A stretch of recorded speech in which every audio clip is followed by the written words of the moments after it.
Hello guys, welcome to the channel, and in this video we will be talking about the linear regression model.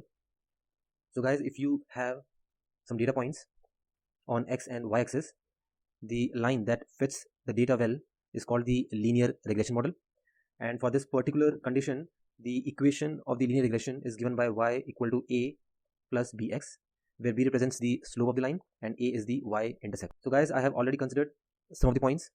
There are a total of 10 points. So in order to find a line that fits the data well, in Geogebra there is a syntax called as fit line. Now as you can see, for this syntax I'll have to define all the points that are considered. So that for here it is from A to J. So as I enter, I'll have to define all the points.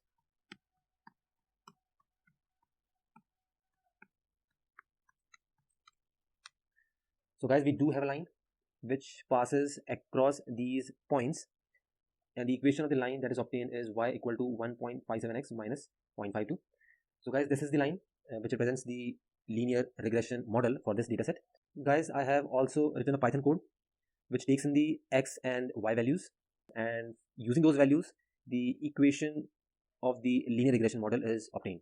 So guys, you can try this code. I'll share you the link. I'll also share you the link for the Geogebra file. You can try the code, try the graph, and if you come up with any question, please do comment. Please like, subscribe and share, and I will see you in the next video. Thank you.